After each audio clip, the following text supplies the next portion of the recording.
मुझे सुबह में 5 बजे उठना पड़ता है।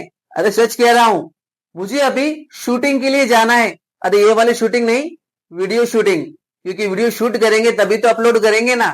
खैर, मैंने यहाँ पर दो सेंटेंसेस यूज किए जिसमें मैं बता रहा हूं कि मुझे सुबह में 5 बजे उठना पड़ता है और मुझे अभी शूटिंग के लिए जाना है। यानी कि ऐसे सेंटेंसेस जिसमें आप बताते हो कि मुझे ऐसा करना पड़ता है या मुझे ऐसा करना है, चाहे आपको काम करने की इच्छा हो या ना हो, फिर भी आपको वो करना पड़ेगा। तो इन सेंटेंसेस को हम इंग्लिश के अंदर किस तरीके से बनाते, तो चलिए आज की क्लास में हम लोग सीखते हैं। आज का जो हमारा टॉपिक है हैव टू और हैज टू, इसका मतलब होता है करना पड़ता है या करना है। यानी कोई भी काम जो आपको करना है, आपकी इच्छा है या नहीं है, फिर भी आपको करना है, तो आपको हैव टू या हैज टू के अंदर आपको बताना है। इसका सिंपल सा फॉर्मेट होता है सब्जेक्ट, उसके बाद हम हैव टू या हैज टू को यूज करेंगे। यहाँ पर है और हैज हम हमारे सब्जेक्ट के हिसाब से लगाएंगे। अगर प्लूरल सब्जेक्ट है तो हम हैव का यूज करेंगे, सिंगुलर है तो हम हैज का यूज करेंगे। उसके बाद वर्ब की फर्स्ट फॉर्म और ऑब्जेक्ट लगा देंगे। तो चलिए इसका एक प्रैक्टिकल सेंटेंस करके देखते हैं ताकि हमें टॉपिक और भी अच्छे में समझ में आए।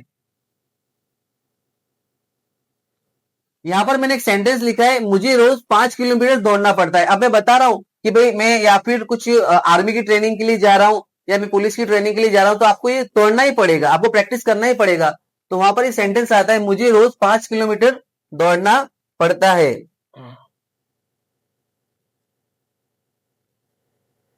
तो सबसे पहले हम क्या लगाने, सब्जेक्ट, सब्जेक्ट में मुझे के लिए आ जाएगा आई।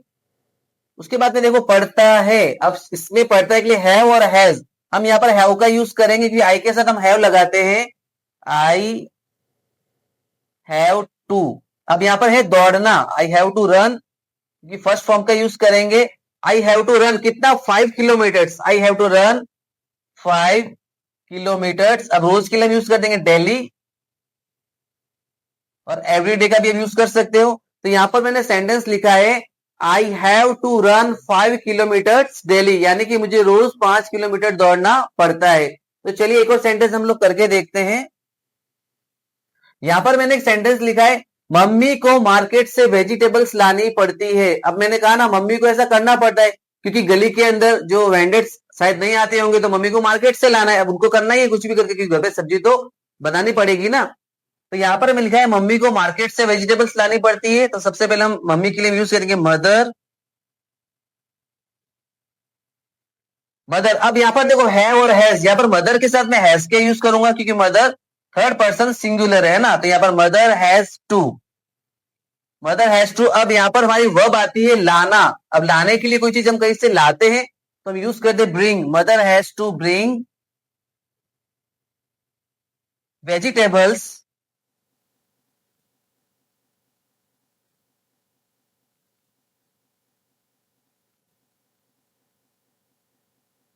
अब कहां से ला रहे हैं, मार्केट से, तो mother has to bring vegetables from the market.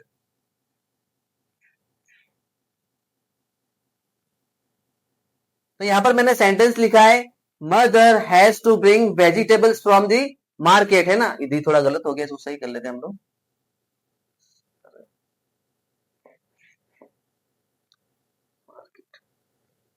तो ये हमारा सेंटेंस हो चुका है। अब जब भी आपको ऐसे सेंटेंसेस बनाने होते हैं जिसमें आपको कहना है कि आपको ऐसा करना पड़ता है, तो आप इस फॉर्मूला का यूज करके इजी वे में बना सकते हैं।